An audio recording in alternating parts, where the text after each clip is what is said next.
칠흑 같은 어둠이 한양 도성을 무겁게 짓누르는 밤입니다. 달빛조차 두꺼운 먹구름 뒤로 몸을 숨긴 채 숨죽이고 있는 이 시간. 바람에 흔들리는 청사초롱의 붉은 빛만이 스산한 골목을 간신히 밝히고 있습니다. 은밀하게 감춰진 조선의 기묘한 밤거리로 한 걸음 내디디기 전, 이 서늘하고도 매혹적인 이야기에 기꺼이 동참해 주신 여러분께 작은 인사를 올립니다. 앞으로 펼쳐질 깊고 어두운 미궁 속에서 길을 잃지 않도록 구독과 좋아요라는 따뜻한 등불을 제게 쥐어주시기를 청합니다. 여러분의 귀한 응원은 겹겹이 쌓인 비밀의 문을 여는 가장 든든한 열쇠가 될 것입니다. 자, 그럼 이제 이마에 맺힌 식은땀을 닦아내고 아무도 몰랐던 그 담의 진실 속으로 걸어 들어가 보겠습니다. 한양의 밤은 28번의 종소리, 즉 인정이 울림과 동시에 굳게 닫힙니다. 숭리문과 흥인지문의 거대한 육축이 무거운 파열음을 내며 닫히고 나면 도성은 거대한 감옥이자 완벽한 정막의 공간으로 변모합니다.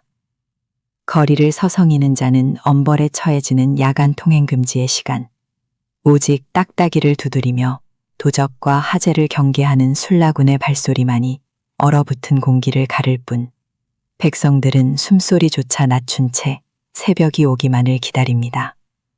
하지만 법은 언제나 그 법을 만든 자들의 발밑에 있는 법입니다. 북촌의 깊숙한 골목, 소슬 때문이 위풍당당하게 버티고선 이조판서 윤대감의 사가 뒷방에서는 인정의 종소리를 비웃기라도 하듯 은밀하고도 화려한 연회가 한창이었습니다.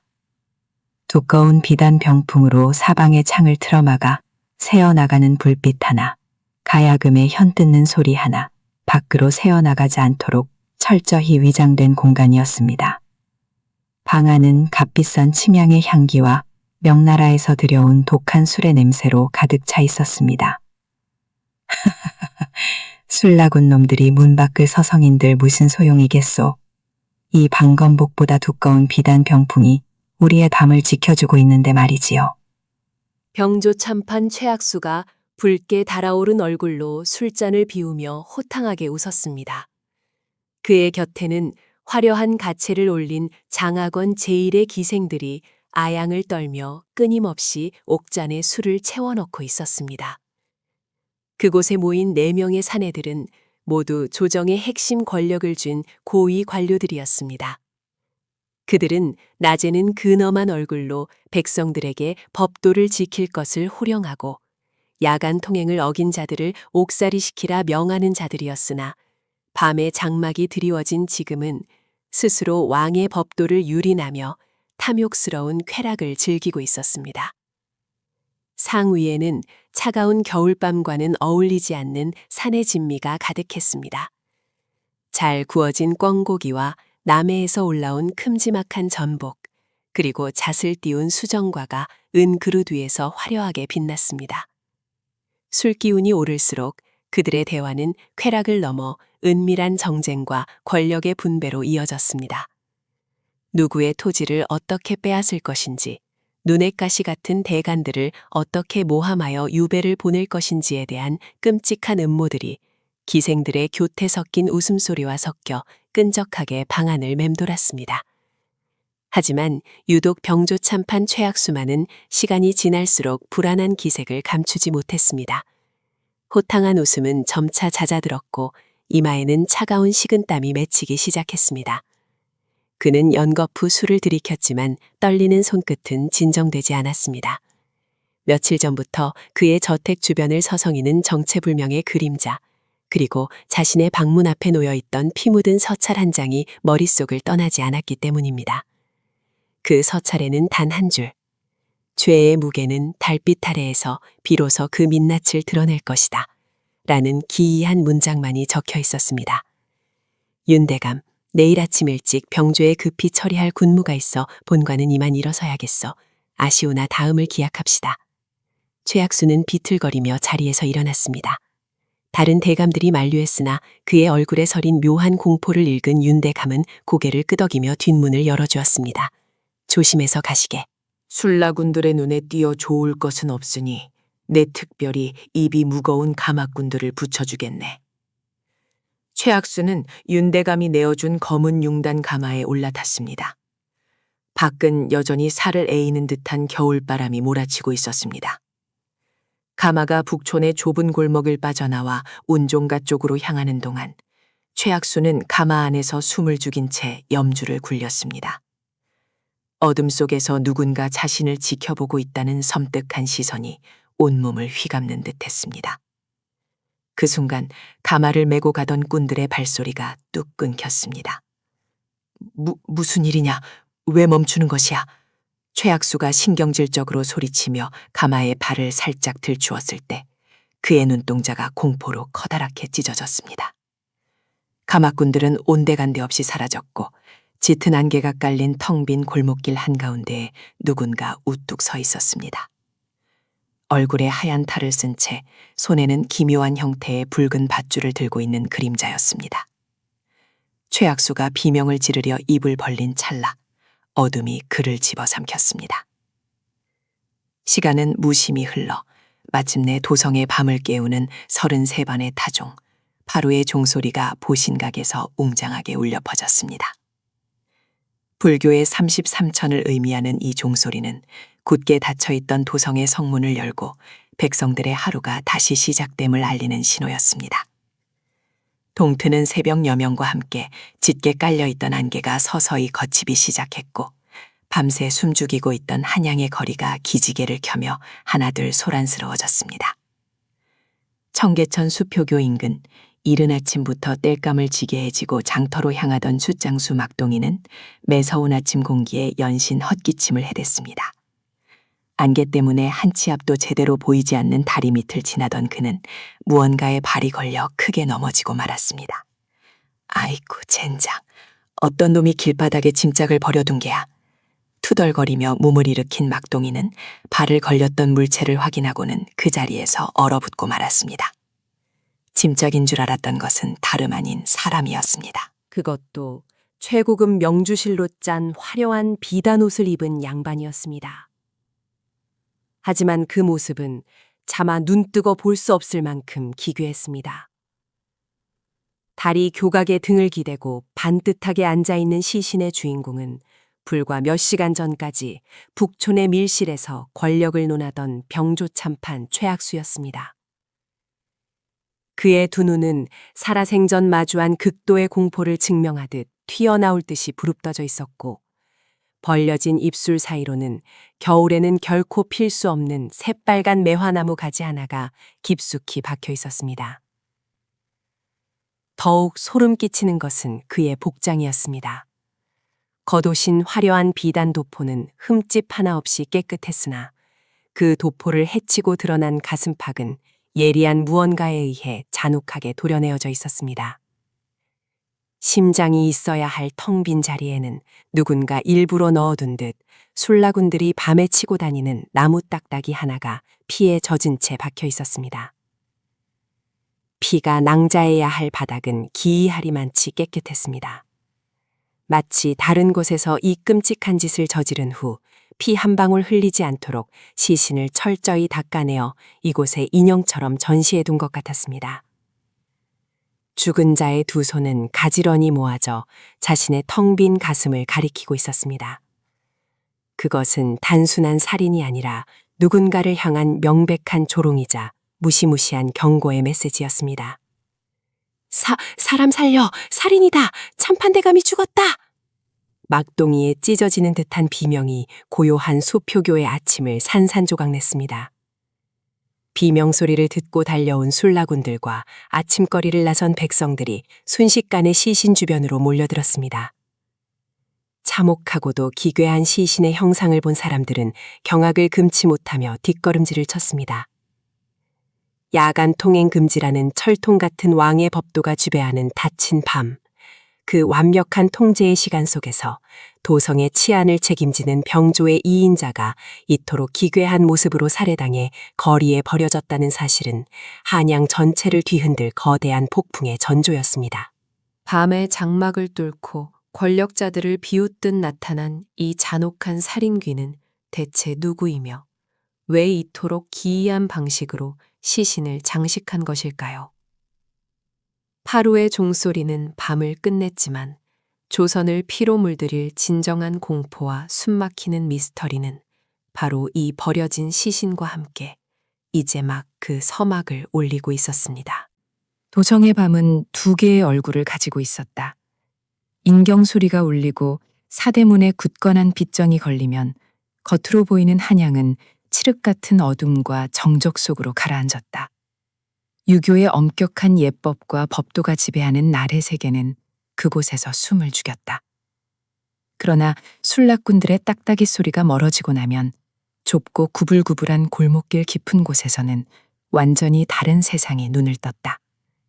그것은 달빛조차 온전히 스며들지 못하는 처마 밑의 짙은 그림자 속에서 권력과 탐욕이 교미하며 낳은 기형적인 밤의 세계였다.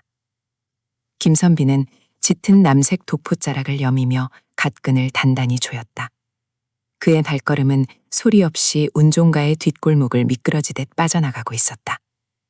평소라면 사서삼경을 논하며 꼿꼿하게 걸어야 할 양반의 걸음걸이가 아니었다. 그는 어둠 속에 몸을 숨기는 법을 아는 짐승처럼 담벼락에 바짝 붙어 피맛골의 미로 속으로 깊숙이 파고들었다.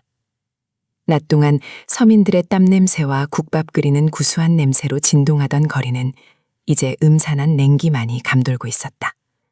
그러나 김선비의 예리한 감각은 이 고요함이 철저히 계산된 거짓임을 알고 있었다. 어느 허름한 객주 앞 버려진 빈 가마니 위에서 코를 골며 자고 있는 거지 노인 곁을 지날 때였다. 김선비는 걸음을 멈추지 않은 채 소매 속에서 작은 상평통보 새 잎을 노인의 부러진 동양 그릇에 툭, 툭, 툭 일정한 간격을 두고 떨어뜨렸다. 실소리가 3번 울리자마자 짐승의 코골이 같던 소리가 뚝 멎었다. 노인은 눈을 감은 채로 슬며시 일어났고 객주 옆에 쌓여있던 장작더미의 일부가 소리 없이 안쪽으로 열렸다. 그것은 도성의 거대한 활락가로 이뤄지는 수많은 비밀 통로 중 하나였다. 장작더미 너머의 좁은 계단을 따라 지하로 내려갈수록 코끝을 찌르던 퀴퀴한 곰팡내와 시궁창 냄새는 점차 사라지고 그 자리를 값비싼 매화향과 침향이 채우기 시작했다. 계단 끝에 놓인 두꺼운 쇠문을 지키는 덩치 큰 왈패 2명은 김선비가 내민 붉은 매듭이 달린 상아패를 묵묵히 확인하고는 문을 열어주었다. 문이 열리는 순간 지상에서는 상상조차 할 수 없는 별천지가 눈앞에 펼쳐졌다. 화려하게 채색된 비단 등불들이 붉고 푸른 빛을 난무하며 넓은 연회장을 대낮처럼 밝히고 있었다. 이곳은 도성의 내로라 하는 사대부들이 신분과 체면을 벗어던지고 은밀히 모여드는 지하기방, 무영루였다. 그림자가 없는 누각이라는 이름답게 이곳에 들어온 자들은 바깥 세상에서의 이름과 직책이라는 그림자를 모두 잘라내고 오직 본초적인 욕망에만 충실했다. 가야금과 해금에 간드러진 선율이 향기로운 술 냄새와 엉켜 허공을 떠돌았다. 방마다 드리워진 반투명한 비단발 너머로는 낮에는 조정에서 백성을 위한 정치를 논하고 도덕을 강론하던 대감과 영감들이 기녀들의 품에 안겨 파한대소하는 실루엣이 어른거렸다. 최고급 백자 술잔에 찰랑이는 파파야 빛의 명주가 쉴 새 없이 넘어갔고 산의 진미가 담긴 상이 끊임없이 들고 나왔다. 김선비는 애써 분노를 억누르며 차가운 눈으로 그 위선적인 광경을 훑었다. 백성들은 흉년과 가혹한 세금에 시달려 나무 껍질로 연명하고 있는데 그들의 피와 땀은 이곳에서 하룻밤의 유희로 증발하고 있었다. 그러나 김선비의 진짜 목적지는 기방이 아니었다. 이 화려한 활락은 그저 더 깊고 어두운 심연을 가리기 위한 화려한 장막에 불과했다. 그는 연회장 가장자리의 어두운 복도를 따라 걸음을 옮겼다. 복도 끝 향냄새조차 닿지 않는 서늘한 공간에 이르자 무거운 공기가 짓누르는 듯한 압박감이 느껴졌다. 방음이 철저히 된 두꺼운 이중문을 한 번 더 통과하자 마침내 숨막히는 열기와 함께 기괴한 침묵이 지배하는 거대한 방이 나타났다. 바로 도성 최대의 비밀 투전판이었다. 이곳에는 기방의 화려함이나 나른한 웃음 따위는 없었다. 오직 번들거리는 탐욕과 절망, 그리고 서늘한 긴장감만이 팽팽하게 담겨져 있었다. 수십 개의 화로가 붉은 숯불을 토해내며 방안을 덮이고 있었고, 매캐한 연초 냄새가 땀 냄새와 뒤섞여 코를 찔렀다. 바닥에는 최고급 돗자리가 깔려 있었고, 수십 명의 사대부와 거상들이 상투를 풀어헤치거나 갓을 비뚤어지게 쓴 채 둥글게 모여 앉아 있었다. 그들의 눈동자는 모두 붉게 충혈되어 있었고, 시선은 오직 판의 중앙으로 쏠려 있었다. 태를 돌리시오. 누군가의 갈라진 목소리가 정적을 찢었다. 투전목을 잡은 딜러, 즉 물주의 손놀림은 귀신처럼 빨랐다. 기름을 먹여 빳빳하고 매끄러운 수십 장의 투전패가 찰싹 찰싹 소리를 내며 바닥에 깔렸다. 사람, 새, 짐승, 벌레 따위가 그려진 좁고 긴 종이패가 뒤집힐 때마다 누군가는 억눌린 탄성을, 누군가는 절망적인 신음을 내뱉었다. 김선비는 기둥 한 구석에 그림자처럼 기대어 서서 판을 예의주시했다. 판돈의 규모는 그의 예상을 아득히 뛰어넘었다. 엽전 꾸러미는 아예 취급조차 하지 않았다. 은정이라 불리는 커다란 은덩이들이 산더미처럼 쌓여 있었고, 그 옆으로는 수십 마지기의 알토란 같은 전답이 적힌 땅 문서, 도성 유지의 기와진 문서, 심지어는 수십 명의 노비 문서가 펄럭이는 종이 조각처럼 나뒹굴고 있었다. 한쪽 구석에서는 대대로 내려오던 종가의 선산까지 판돈으로 걸었다가 모든 것을 잃은 젊은 양반이 넋이 나간 얼굴로 허공을 응시하고 있었다. 그의 덜덜 떨리는 손끝에서는 식은땀이 뚝뚝 털었다. 반면 맞은편에 앉은 뚱뚱한 호조의 관원은 기름진 미소를 지으며 산더미 같은 은자와 문서들을 자신의 앞치마로 쓸어 담고 있었다. 한 가문의 몰락이 다른 자의 탐욕을 채우는 비료가 되는 순간이었다. 김선비의 시선이 투전판의 가장 안쪽, 발이 처진 은밀한 특실을 향했다. 그곳에는 판에 직접 끼어들지 않고 병풍 뒤에서 전체의 흐름을 관망하는 자가 있었다. 비록 얼굴은 보이지 않았지만 발 틈새로 언뜻언뜻 비치는 보라색 비단옷의 소매와 찻잔을 줄 때마다 번뜩이는 굵은 옷가락지는 그의 정체를 짐작했다. 이 모든 판을 설계한 진짜 물주, 권문세족의 수장. 김선비는 부채 손잡이를 부서져라 꽉 쥐었다. 이 거대한 지하 투전판은 단순한 노름판이 아니었다.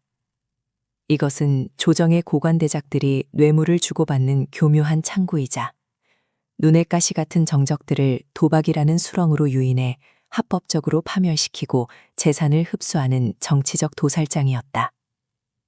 투전판에서 오가는 막대한 자금은 결국 백성들을 수탈하여 얻어낸 고혈이었고, 이 고혈은 다시 권력자들의 사병을 기르고 당파의 세력을 키우는 검은 자금으로 흘러들어가고 있음이 분명했다.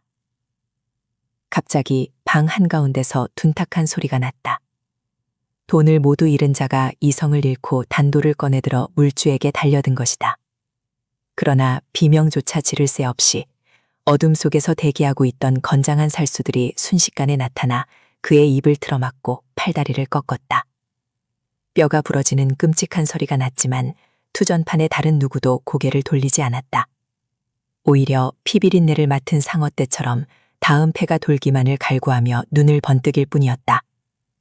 질질 끌려나가는 자의 발버둥이 바닥에 길게 핏자국을 남겼으나 곧바로 하인들이 다가와 아무 일도 없었다는 듯 비단걸레로 핏자국을 훔쳐냈다. 이것은 지옥이었다. 양반이라는 탈을 쓴 악귀들이 서로의 살을 뜯어먹고 종국에는 나라 전체의 기둥을 갉아먹고 있는 아수라도였다. 김선비는 눈을 감고 깊은 숨을 내쉬었다. 지금 당장 저 판을 엎어버리고 시퍼런 칼날로 저들의 목을 베고 싶은 충동이 목끝까지 치밀어 올랐다. 하지만 그래서는 안 되었다. 꼬리를 자르는 것만으로는 이 거대한 괴물을 죽일 수 없었다. 머리를 치기 위해서는 저들이 어떻게 이 막대한 자금을 유통하고 어떤 식으로 조정의 인사권과 결탁하는지 그 명부와 장부를 찾아내야만 했다. 오늘 밤 그가 확인해야 할 것은 이 지옥의 존재와 그 중심에 앉아 있는 배후의 실루엣이었다. 목적을 달성한 김선비는 더 이상 지체하지 않고 몸을 돌렸다. 그가 투전판의 묵직한 문을 열고 다시 기방의 화려한 복도로 나왔을 때 어디선가 여인의 구슬픈 창소리가 들려왔다. 마치 이 지하 세계에 갇힌 억울한 원혼들이 우는 소리 같았다. 왔던 길을 거슬러 올라가 다시 좁은 계단을 타고 지상으로 빠져나오자 폐부를 찌르는 차가운 새벽 공기가 그를 맞이했다.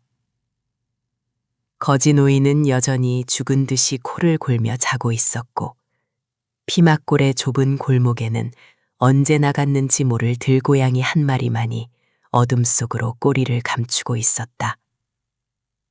김선비는 고개를 들어 하늘을 보았다.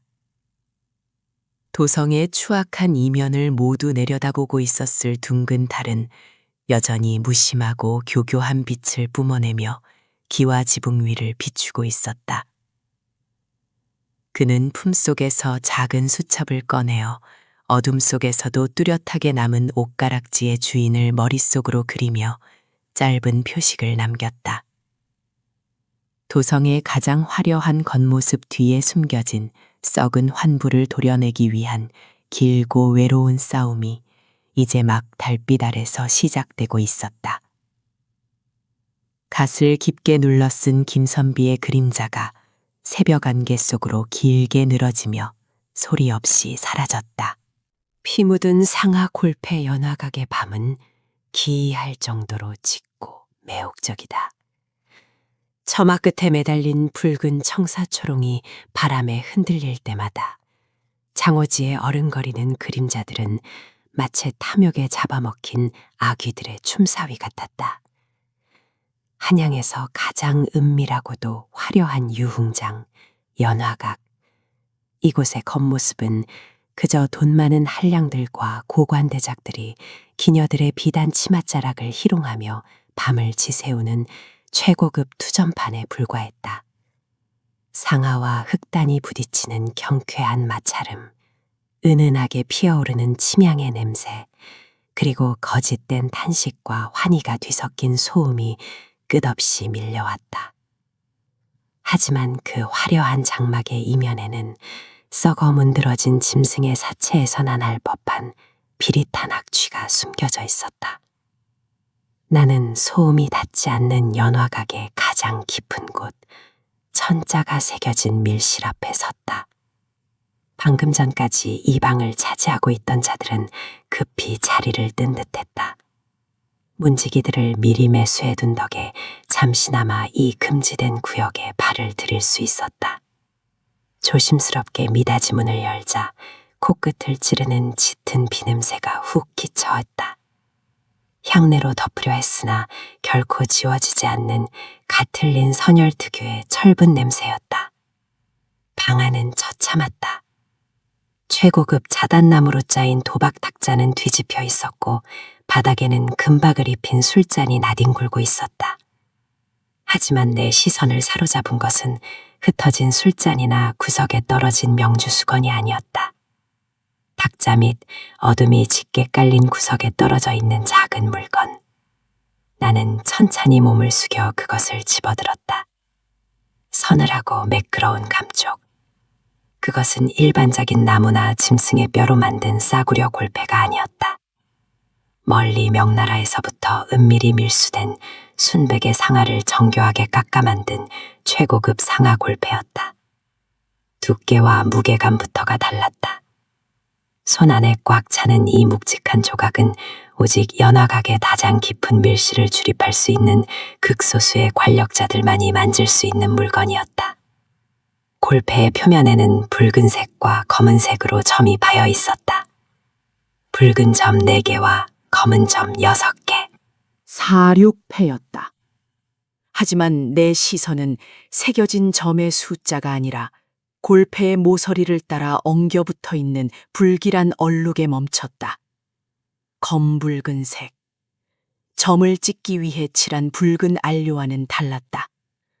안료는 상아의 표면에 매끄럽게 안착되어 있었으나 이 검붉은 얼룩은 상아의 미세한 균열 사이로 깊숙이 스며들어 있었다.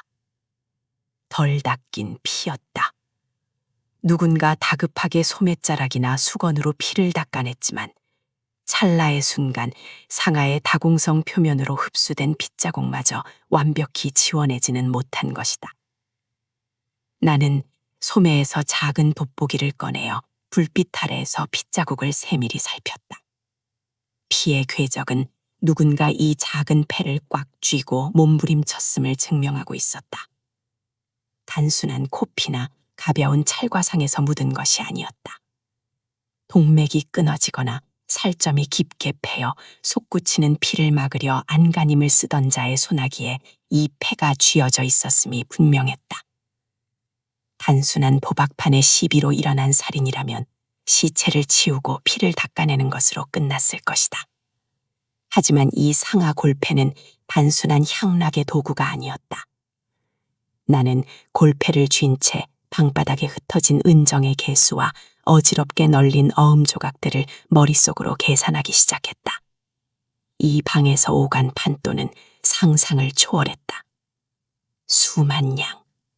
조선 팔도의 웬만한 고을 하나를 통째로 사고 팔 수 있는 거액이었다. 순간 뇌리를 스치는 거대한 퍼즐 조각들이 제자리를 찾아가며 소름 끼치는 그림을 완성했다. 최근 석 달간 도성에서 일어난 기묘한 사건들. 삼남 지방에서 올라오던 세곡선이 알 수 없는 이유로 연이어 침몰했던 일, 훈련도감의 군자금 일부가 장부상에서 증발해버린 일, 그리고 조정의 요직을 차지하고 있는 관신들이 갑자기 막대한 부를 축적하여 사병을 기르기 시작했다는 소문까지. 이 모든 것이 개별적인 사건이 아니었다. 이곳 연화각은 단순한 투전판이 아니었다.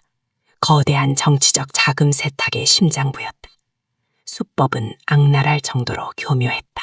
뇌물이나 횡령을 통해 얻은 검은 돈은 그대로 사용할 수 없다. 꼬리가 밟히기 때문이다.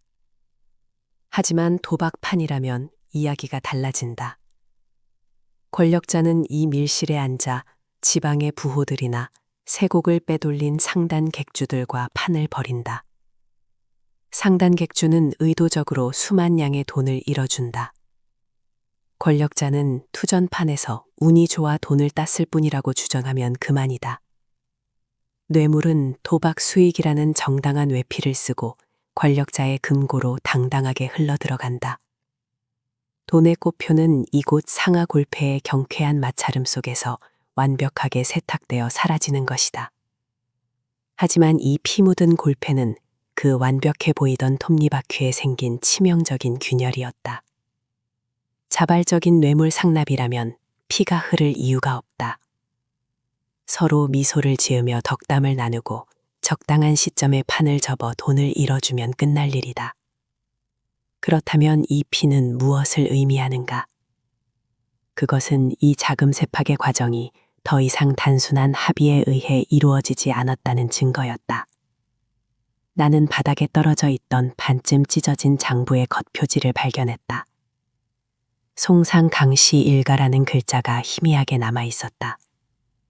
강씨 일가는 최근 조은선 사업을 독점하다시피 한 거상이었다.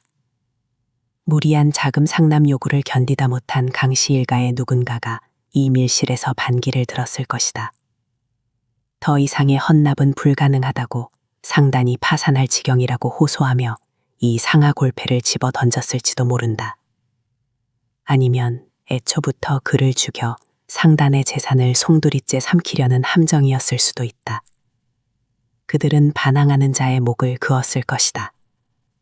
솟구치는 피가 옥빛 비단과 자단나무 탁자를 적셨고 굴러가던 상하골패 위에도 선명한 죽음의 낙인이 찍혔다. 시체는 흔적도 없이 연화각 뒷문으로 빠져나가 어느 이름 모를 강바닥에 돌과 함께 가라앉았을 테지만 급하게 현장을 수습하던 놈들은 어둠 속에 굴러떨어진 이 작은 상아 골패 하나를 미처 챙기지 못한 것이다. 손에 쥔 골패가 마치 갓 도바낸 심장처럼 뜨겁게 박동하는 듯했다.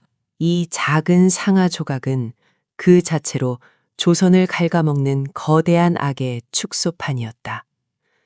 관력자들은 백성들의 피눈물로 짜낸 세금을 도둑질하고 그것을 상인들의 고열로 씻어내어 자신들의 정치적 야욕을 채우는 실탄으로 만들고 있었다. 그들은 이 검은 돈으로 총통을 사고 사병을 무장시키며 궁극적으로는 어좌를 흔들 거대한 반정을 준비하고 있는 것이 분명했다. 이 방에서 일어난 살인은 그 거대한 음모의 아주 작은 파편에 불과했다. 밀실 밖에서 둔탁한 발걸음 소리가 들려오기 시작했다. 현장을 정리하러 돌아오는 놈들이거나 누군가의 침입을 눈치챈 연화각의 살수들일 것이다. 나는 서둘러 바닥에 흩어진 은정 하나를 소매자락에 넣고 피 묻은 상아골패를 품속 가장 깊은 곳에 갈무리했다. 단순한 도박장 적발이나 살인사건의 조사가 아니게 되었다. 이 골패에 묻은 피의 주인을 찾아내고 이 밀실에서 돈을 잃은 자와 딴 자의 명단을 완성하는 순간 조정의 절반이 피바람에 휩쓸려 날아갈 것이다. 나는 창호지 문을 가볍게 열고 빗마당으로 이어지는 어두운 복도로 몸을 숨겼다. 등 뒤로 다시금 상아 골패들이 부딪히는 경쾌하고도 기괴한 소음이 들려왔다. 피 위에 세워진 누각은 여전히 아무 일도 없었다는 듯 탐욕의 밤을 노래하고 있었다. 품속의 골패가 가슴팍을 서늘하게 짓눌렀다. 이제 진짜 판을 벌일 시간이었다. 달빛조차 스며들기를 주저하는 운종가 뒷골목. 그 깊고 습한 어둠의 끝자락에는 도성 최고의 은밀한 유흥장이자 정보의 집결지인 도막이 자리하고 있었다. 겉보기에는 쓰러져가는 허름한 주막에 불과했으나 특정한 암호를 대고 밀실의 문을 넘어서면 전혀 다른 세상이 펼쳐졌다. 매캐한 투전판의 담배 연기와 코를 찌르는 탁주의 흉내, 그리고 일확천금을 노리는 사내들의 번들거리는 눈빛과 절망적인 한숨이 뒤엉킨 그곳은 조선의 욕망이 끓어오르는 거대한 가마솥과도 같았다.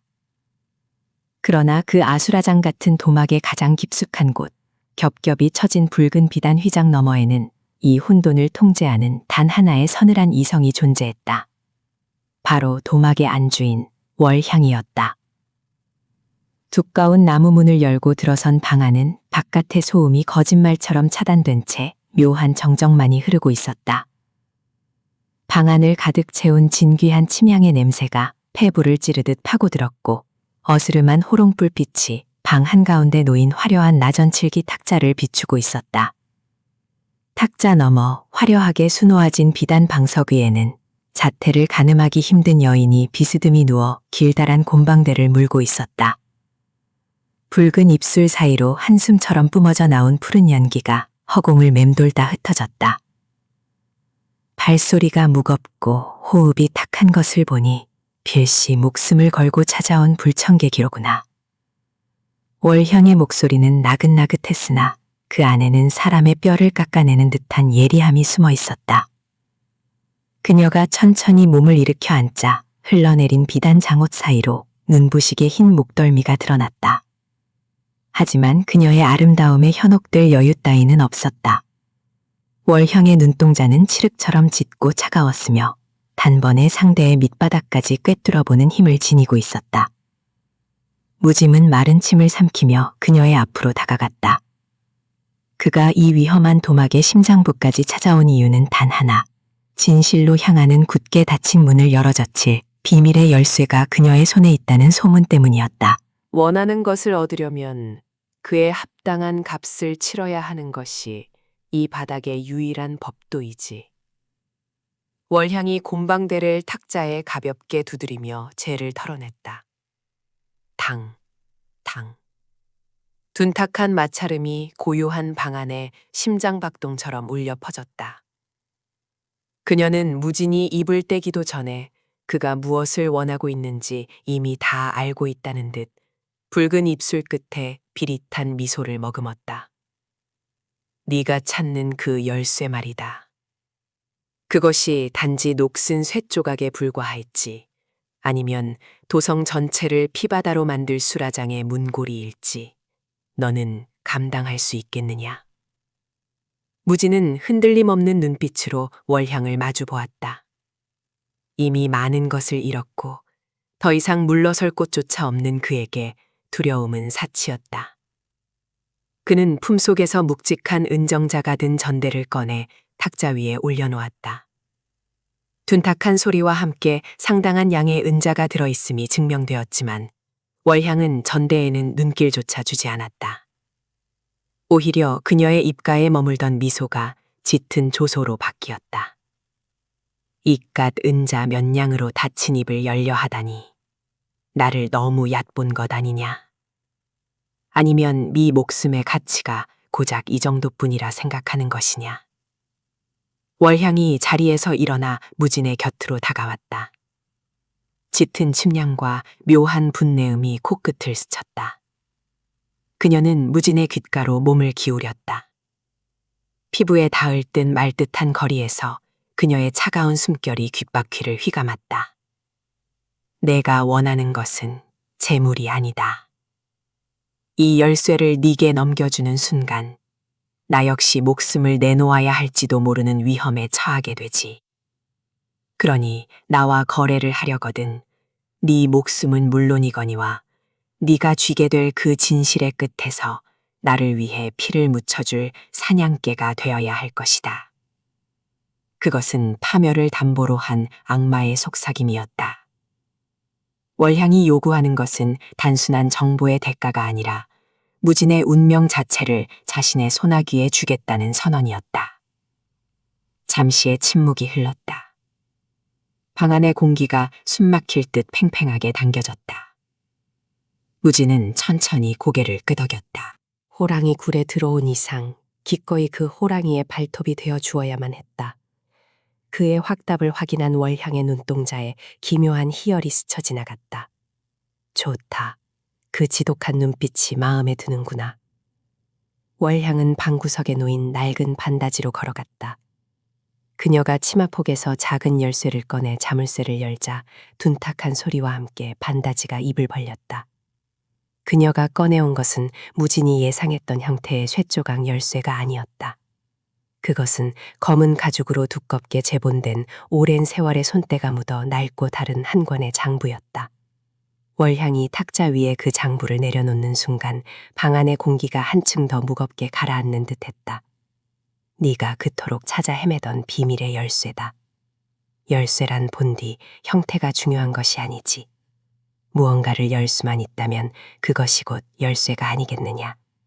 월향이 길고 흰 손가락으로 장부의 표지를 쓸어내렸다.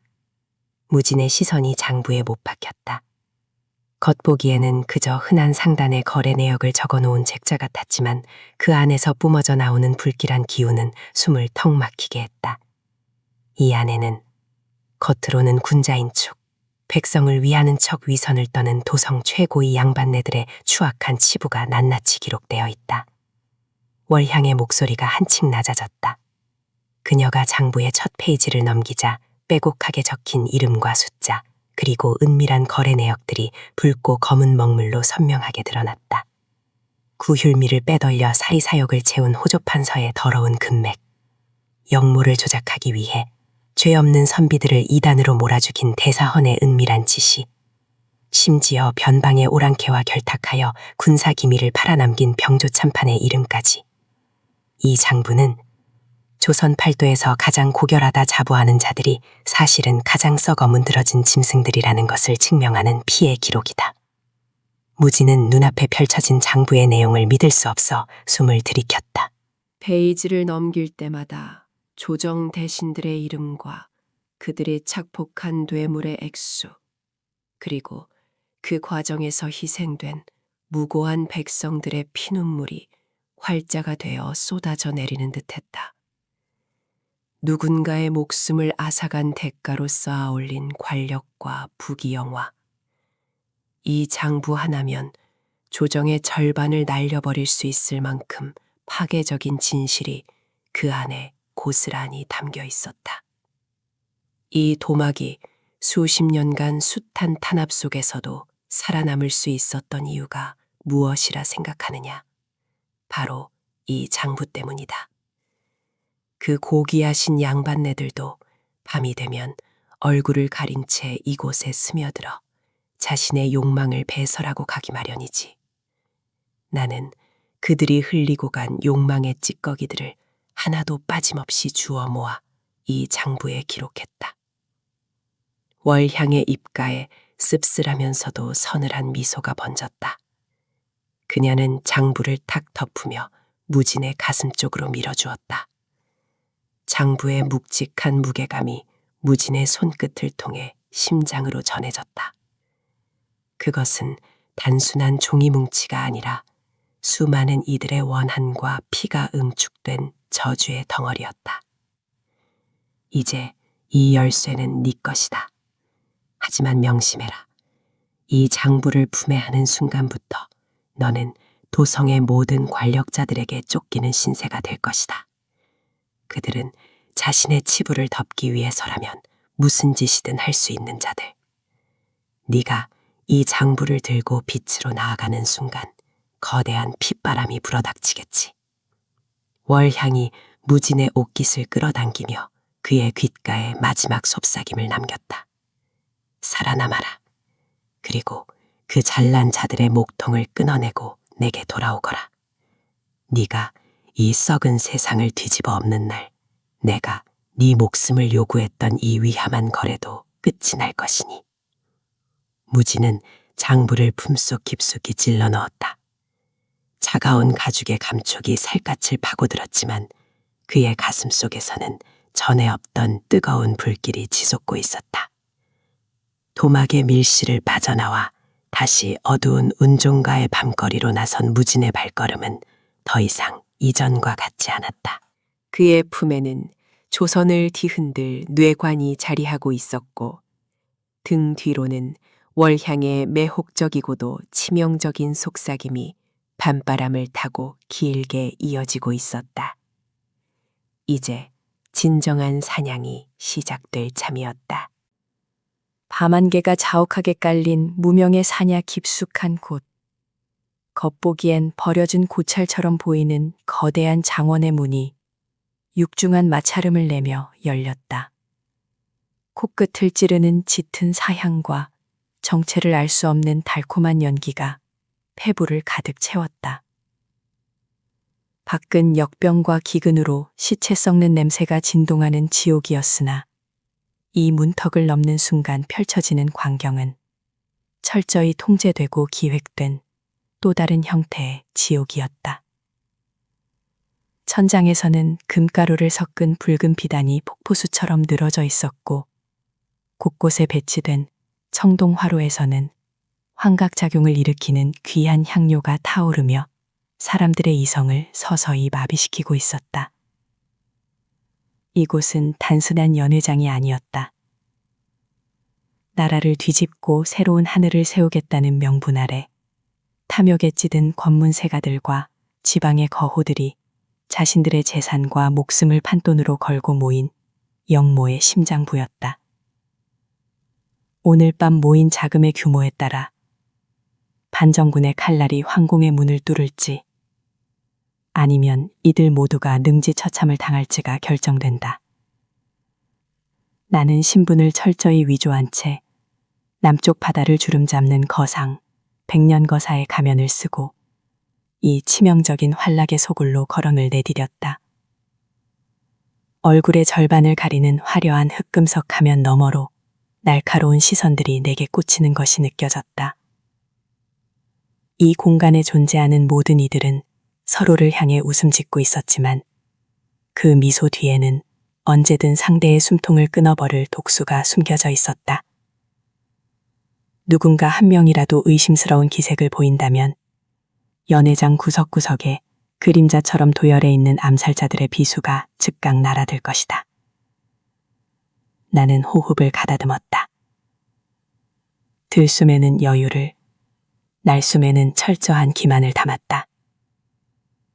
심박수를 평상시와 완벽하게 유지하는 것은 세작으로서 살아남기 위한 가장 기본적인 조건이었다. 남해의 거친 파도를 넘나든다더니 육지의 얕은 물결은 시시하신 모양입니다. 등 뒤에서 들려온 서늘한 목소리에 나는 걸음을 멈추었다. 돌아보지 않아도 알 수 있었다. 이 끔찍한 연회의 주최자이자 영모의 자금줄을 쥐고 흔드는 흑막, 호조 판서 최윤이었다. 그는 화려한 자수정잔의 핏빛 포도주를 찰랑거리며 내 곁으로 다가왔다.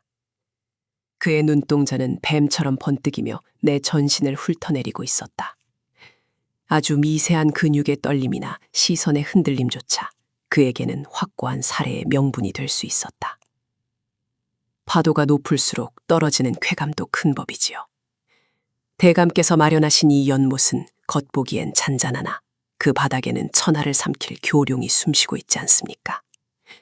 상인은 이윤이 남지 않는 물에는 발을 담그지 않습니다. 나는 입가에 비릿한 미소를 걸며 대꾸했다. 내 목소리는 낮고 여유로웠으며 단 한치의 떨림도 허용하지 않았다. 최윤의 눈매가 가늘어졌다. 그는 내 대답이 흡족한 듯 아니면 나의 거짓을 꿰뚫어 보려 애쓰는 듯 기묘한 표정을 지었다. 이윤이라. 목숨을 걸고 얻는 이윤만큼 달콤한 쾌락은 없지요. 최윤이 손짓하자 홀의 중앙에 마련된 거대한 원형 무대를 덮고 있던 장막이 걷혔다. 순간 연회장 곳곳에서 낮게 깔린 탄성과 함께 거친 숨소리가 터져나왔다. 무대 위에는 벌거벗겨진 채 온몸에 흉터가 가득한 노예 2명이 굶주린 맹수처럼 서로를 노려보고 있었다. 그들 사이에는 단 한 자루의 짧은 단검만이 놓여 있었다. 자, 오늘의 첫 번째 여흥입니다. 살아남는 자의 주인은 황금 10만 냥을 가져가고 패배한 자의 주인은 그 절반을 우리 태업을 위한 금고에 헌납하는 것입니다. 거사님은 어느 쪽에 판돈을 거시겠습니까? 이것은 단순한 유희가 아니었다. 10만 냥이라는 천문학적인 금액은 이 반란의 규모를 증명하는 동시에 내 자금력과 배포를 시험하는 함정이었다. 섣불리 거절하면 의심을 살 것이고 너무 쉽게 응하면 목적을 가진 자로 보일 것이다. 나는 무대 위의 노예들을 천천히 관찰했다. 오른쪽의 사내는 체격이 크고 힘이 넘쳐 보였으나 눈빛에 공포가 서려 있었고, 왼쪽의 사내는 체구는 작았으나 호흡이 차분하고 단검과의 거리를 본능적으로 재고 있었다. 왼쪽 놈에게 20만 냥을 걸겠습니다. 내 입에서 나온 금액에 주변의 공기가 일순간 얼어붙었다. 최윤조차 흠칫 놀란 기색을 숨기지 못하고 나를 바라보았다. 규정된 판돈의 2배라 거사께서는 남해의 상권을 쥐고 있다더니 과연 배포가 남다르시군요. 하지만 만약 패배한다면 10만 냥을 대업에 바치는 것으로는 끝나지 않을 텐데요. 목숨을 건 쾌락이라는 제 말을 잊지 않으셨기를 바랍니다. 상인은 확신이 서지 않는 곳에 은자 한 입도 쓰지 않는 법입니다. 대업의 자금은 제가 다 채워드릴 테니 대감께서는 그저 결과나 지켜보시지요. 징소리가 울리자마자 끔찍한 사륙전이 시작되었다. 덩치 큰 사내가 괴성을 지르며 달려들었으나 왼쪽의 사내는 바닥을 구르며 단숨에 거리를 좁혀 단검을 거머쥐고 상대의 대동맥을 정확히 끊어냈다. 불과 3번의 숨이 오가기도 전에 끝난 승부였다. 피가 튀어올라 금빛 비단을 적시는 광경을 보며 귀족들은 환호성을 내질렀다. 피비린내와 향료의 냄새가 섞여 구역질이 올라왔으나 나는 잔을 들어 포도주를 한 모금 삼키며 광기 어린 그들의 미소에 동참했다. 최윤은 박수를 치며 내게 다가왔다. 그의 눈빛에는 이제 단순한 경계를 넘어선 짙은 흥미와 탐욕이 서려 있었다. 훌륭한 안목입니다. 거사 같은 분이 우리의 대업에 동참한다면 황궁의 창고를 여는 것은 시간 문제겠군요. 하지만 진정한 계약은 이보다 더 은밀한 곳에서 이루어지는 법이지요. 저를 따라오시겠습니까? 올 것이 왔다. 나는 속으로 안도의 한숨을 쉬면서도 겉으로는 오만한 태도를 유지한 채 그를 뒤따랐다. 연회장 뒤편의 좁고 어두운 복도를 지나 육중한 철문으로 굳게 닫힌 비밀의 방에 당도했다. 방 안에는 오직 단 하나의 촛불만이 일렁이고 있었고 중앙의 거대한 흑단나무 탁자 위에는 영모에 가담한 자들의 명단과 자금의 흐름이 낱낱이 기록된 피 묻은 장부가 놓여 있었다. 내가 이 지옥에 발을 들인 유일한 목적이자 세상의 운명을 바꿀 단 하나의 물건이었다. 방 안에는 최윤 외에도 영모의 핵심 인물로 보이는 복면의 사내 3명이 더 있었다. 그들의 시선이 일제히 나에게 꽂히며 숨막히는 압박감이 공간을 짓눌렀다. 도는 확인했습니다. 이제 거사님의 진심을 확인할 차례입니다. 최윤이 탁자 위에 놓인 3개의 옥잔을 내밀었다. 투명한 빛깔의 술이 채워져 있었으나 나는 직감적으로 알 수 있었다. 그중 하나에는 맹독이 들어있다는 것을. 우리와 함께 배를 타기 위해서는 과거를 버리고 완전히 새로 태어나야 합니다. 이 3잔의 술 중 하나에는 절명산이 들어있습니다. 한 모금만 마셔도 칠공에서 피를 쏟고 고통 속에서 죽어가게 되지요. 나머지 2잔은 평범한 백주입니다. 자, 거사님의 운명은 하늘이 정해줄 것입니다. 미친 짓이었다. 이것은 신뢰를 시험하는 것이 아니라 자신들의 권력 앞에서 타인의 생명이 유린당하는 것을 즐기는 변태적인 쾌락에 불과했다. 나는 잔을 내려다보았다. 머릿속이 무섭게 회전하기 시작했다. 확률은 3분의 1. 하지만 나는 운에 목숨을 맡기는 멍청이가 아니었다. 심리전은 이미 시작되었다. 나는 천천히 고개를 들어 최윤의 눈을 직시했다. 그의 동공은 미세하게 확장되어 있었고 입꼬리에는 희열이 번져 있었다. 나는 그의 시선이 어느 잔에 머무는지, 그의 손가락이 잔을 내려놓을 때 어떤 각도를 유지했는지 기억을 더듬었다. 촛불의 일렁임에 비친 3잔의 그림자 중 가운데 잔의 표면에만 아주 미세한 유막이 형성되어 빛이 굴절되고 있었다. 독이 타들어간 증거였다. 그러나 내가 가운데 잔을 피하기만 한다면 의심은 끝나지 않을 것이다. 나는 이 방의 주도권을 완전히 빼앗아야 했다. 운명이라 대감께서는 참으로 시시한 것에 목숨을 거시는군요. 나는 갑자기 웃음을 터뜨렸다. 고요한 밀실에 내 웃음소리가 기괴하게 울려 퍼졌다. 복면의 사내들이 흠칫 놀라며 칼자루에 손을 얹었다. 나는 여유롭게 손을 뻗어 맹독이 든 가운데 잔을 집어들었다. 최윤의 눈이 경악으로 물드는 찰나를 나는 놓치지 않았다. 이런 장난질로 어찌 천하를 도모한단 말입니까? 나는 가운데 잔의 술을 망설임 없이 최윤의 발치에 부어버렸다. 독주가 바닥의 양탄자에 닿자마자 치명적인 푸른 연기를 피워 올리며 천천히 타들어갔다. 지독한 독의 냄새가 밀실을 채웠다. 복면의 사내들이 기겁하며 물러섰고 최윤의 얼굴은 하얗게 질렸다. 독을 구별하지 못하는 눈먼자나 운에 기대어 대업을 논하는 겁쟁이와는 손을 접지 않습니다. 제가 원하는 것은 황금 100만 양의 이윤과 황궁의 옥좌를 밟고 올라서는 진정한 쾌락뿐입니다. 나는 남은 2개의 잔 중 하나를 집어들고 단숨에 들이켰다. 목구멍을 타고 넘어가는 불타는 듯한 백주의 감각이 내 생존을 증명했다. 나는 빈잔을 탁자 위에 소리나게 내려놓으며 흔들리는 최윤의 눈동자를 응시했다. 이제 제게 장부를 보여주시겠습니까? 침묵이 흘렀다. 죽음의 문턱을 제 발로 걷어차버린 나의 미친 짓에 밀실의 공기는 완전히 역전되었다. 압도당한 것은 그들이었다. 최윤은 식은땀을 흘리며 마른 침을 삼키더니 이내 떨리는 손으로 탁자 위의 장부를 내적으로 밀어주었다. 과연 듣던 대로 통제할 수 없는 분이시군요. 환영합니다, 거사. 우리의 밤은 이제부터 시작입니다.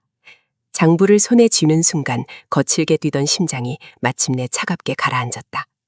연회장 밖에서는 아직도 비명과 환호성이 뒤섞여 들려오고 있었다. 목숨을 건 쾌락에 취해 자신들의 파멸이 문 앞까지 당도했다는 사실조차 모르는 불나방들의 합창이었다. 나는 입술을 핥으며 장부의 첫 페이지를 넘겼다. 오늘 밤 이 화려한 지옥을 설계한 자들은 단 한 명도 살아서 아침 해를 보지 못할 것이다. 심리전은 나의 승리로 끝났고 이제 남은 것은 그림자 속에서 벼려운 진정한 사냥뿐이었다. 쩍 하고 나무가 갈라지는 비명과 동시에 수십 개의 붉은 횃불이 어둠을 밀어내며 물밀듯이 쏟아져 들어왔다. 은빛 갑옷을 붉은 불빛에 번뜩이며 들이닥친 이들은 다름 아닌 왕의 직속 관군들이었다. 날이 시퍼렇게 선 환도가 허공을 가르며 뽑혀 나왔고 철퇴와 창이 퇴폐의 전당을 무자비하게 유린하기 시작했다. 어명이다. 이곳에 있는 자들은 단 한 명도 빠짐없이 포박하라. 반항하는 자는 그 자리에서 참단할 것이다. 지휘관의 우렁찬 목소리가 명월관의 대들보를 때렸다. 순간 끈적하게 흐르던 음악이 비명처럼 끊어지고 흐리멍덩하던 사내들의 눈빛에 벼락을 맞은 듯한 경악이 번졌다. 술잔이 바닥에 떨어져 붉은 술이 피처럼 카펫을 적셨고 금은 보화로 치장한 여인들은 비명을 지르며 구석으로 파고들었다. 방금 전까지 세상의 모든 권력을 쥔 듯 호탕하게 웃어젖히던 고관대작들은 이제 쥐새끼처럼 탁자 밑으로 기어들어가거나 자신의 얼굴을 가리기 위해 비단 자락을 뒤집어쓰기에 급급했다. 그들의 알량한 권위는 관군의 서늘한 칼날 앞에서 한낱 먼지보다 못한 것으로 전락했다. 관군들의 수색은 거칠고 철저했다. 화려한 병풍이 찢겨나가고 진귀한 도자기들이 박살났다. 그리고 그 난폭한 파괴의 과정 속에서 화려한 반문화라는 껍데기 속에 철저히 감추어져 있던 추악한 진실들이 하나둘 그 썩어 문드러진 민낯을 드러내기 시작했다. 관군들이 명월관 깊숙한 곳에 비밀 통로를 열어젖히자 그곳에서는 향긋한 분내가 아니라 짙은 피비린내와 오물 냄새가 훅 끼쳐왔다. 지하의 차갑고 습한 감옥 안에는 납치되어 강제로 놀이개가 된 어린 소녀들과 빚에 팔려와 인간 이하의 취급을 받으며 병들어 죽어가는 자들이 오물 속에 방치되어 있었다. 햇빛을 보지 못해 창백하게 질린 그들의 퀭한 두 눈은 위층에서 벌어지던 화려한 연회가 자신들의 뼈와 살을 깎아 만든 지옥 위에서 세워진 모래성임을 소리 없이 증명하고 있었다. 그뿐만이 아니었다. 지휘관이 압수한 밀실의 금고 안에서는 수많은 장부들이 쏟아져 나왔다.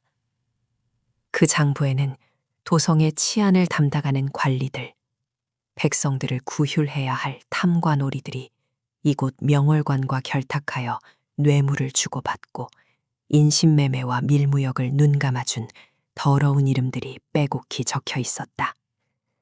백성들의 피눈물을 쥐어짜낸 재물이 어떻게 이 밤의 환라드로 변모했는지, 권력자들이 어떻게 법망을 피하며 자신들만의 역겨운 제국을 건설했는지가 그 종이장 위에 적나라하게 기록되어 있었다. 밤에 제국을 지탱하던 것은 낭만적인 사랑이나 풍류가 아니라 가장 약한 자들을 짓밟고 일어선 권력자들의 잔혹한 기만과 폭력이었다. 장부가 펼쳐질 때마다 잡혀나온 양반들의 얼굴은 잿빛으로 질려갔고 그들은 바닥에 엎드려 살려달라며 비굴한 목소리로 애원했다. 조금 전까지의 오만함은 온데간데 없고 오직 목숨을 부지하려는 비참한 본성만이 남아 꿈틀거렸다. 아수라장으로 변한 명월관 내부는 이제 통제불능의 상태로 치달았다. 관군들의 포박을 피하려 발버둥치던 한 호위무사가 탁자를 걷어차면서 그 위에 위태롭게 놓여있던 대형 기름 램프가 바닥으로 나뒹굴었다. 와장창 하는 소리와 함께 뜨거운 기름이 최고급 페르시아 융단위로 흩뿌려졌고 불길은 마치 이 타락한 공간을 심판하려는 듯 맹렬하게 솟구차 올랐다. 건조한 목재와 창호지 그리고 겹겹이 늘어진 비단 휘장들은 불길에게 더없이 좋은 먹잇감이었다. 순식간에 시뻘건 화마가 기둥을 타고 천장으로 번져나갔다. 불이다! 모두 대피하라! 관군들과 포박당한 자들이 뒤엉켜 문을 향해 짐승처럼 울부짖으며 달려갔다. 불길은 인간의 지위 고하를 가리지 않았다. 권력자의 비단옷도 가난한 자의 삼배옷도 똑같이 검은 채로 만들어버릴 뿐이었다. 맹렬한 열기가 실내의 모든 산소를 집어삼킬 듯 타올랐다. 금으로 조각된 아름다운 불상도 수천 양을 호가하던 진귀한 그림들도 혀를 날름거리는 불길 앞에서는 한 줌의 재로 허망하게 바스러졌다. 그토록 사활을 걸고 탐닉했던 권력, 그토록 목말라하며 긁어모았던 재물, 그리고 끝없이 부풀어 오르던 타락한 유욕과 탐욕이 시뻘건 불기둥 속에서 녹아내리고 있었다. 그것은 거대한 정화의 의식이자 파멸의 교향곡이었다. 지붕을 받치고 있던 거대한 대들보가 굉음을 내며 무너져 내리자 명월관은 하늘을 향해 거대한 불티를 토해내며 서서히 무간지옥 속으로 가라앉았다. 시간이 얼마나 흘렀을까? 모든 것을 집어삼킬 듯 미쳐 날뛰던 불길도 결국 태울 것을 다 잃고 나서야 서서히 그 기세를 수그러뜨렸다. 매캐한 연기가 아직 식지 않은 잿더미 위로 안개처럼 낮게 깔려 있는 가운데 짙푸른 어둠이 걷히기 시작했다. 동력 하늘 너머로 검은 산등성이를 따라 옅은 보랏빛과 붉은 빛이 섞인 여명이 스며나오고 있었다. 밤새도록 이어진 인간들의 광기와 비극, 그들의 더러운 탐욕이 만들어낸 참상을 무심히 내려다보듯 태양은 평소와 다름없이 고요하고도 장엄하게 떠올랐다. 서늘한 새벽의 공기가 뜨거운 열기를 식혀주었다. 명월관이 있던 자리는 이제 검게 그을린 기둥 몇 개와 앙상한 잔해들만이 뼈대처럼 남아있을 뿐이었다. 화려했던 밤의 환상은 신기루처럼 사라지고 아침 햇살 아래 드러난 것은 지독하게 현실적이고 씁쓸한 재해의 무덤이었다. 구출된 포로들과 끌려가는 죄인들 모두 그 폐허 앞에서 할 말을 잃었다. 영원할 줄 알았던 그들의 욕망은 결국 날이 밝으면 흔적도 없이 흩어질 이토록 가볍고 허망한 잿더미에 불과했던 것이다. 새벽의 빛은 차갑고도 명징하게 진실을 비추었다.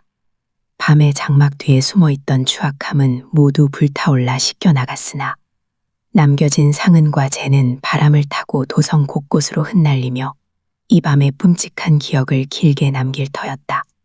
하늘을 날아오르는 검은 재들은 마치 이 땅에 묻힌 억울한 원혼들의 마지막 한숨 같았다. 이제 밤은 완전히 끝났다. 거짓된 욕망으로 쌓아 올린 바벨탑이 무너진 자리 위로 피할 수 없는 새로운 날의 태양이 거침없이 떠오르고 있었다. 그것은 누군가에게는 가혹한 심판의 아침이었고 누군가에게는 지옥에서 벗어나는 희망의 아침이었다. 여명이 온 세상을 환하게 밝히며 이들의 길고 길었던 밤의 서사시에 마침표를 찍고 있었다. 끝나지 않을 것 같던 욕망의 밤이 지나고 맞이한 이 차가운 새벽의 끝에서 살아남은 자들은 과연 어떤 내일을 향해 걸어가게 될까요? 잿더미 속에서 피어날 새로운 이야기와 아직 끝나지 않은 그들의 험난한 여정이 궁금하시다면 채널 구독과 좋아요를 꼭 부탁드립니다. 여러분의 따뜻한 응원이 다음 이야기를 이어가는 가장 큰 힘이 됩니다.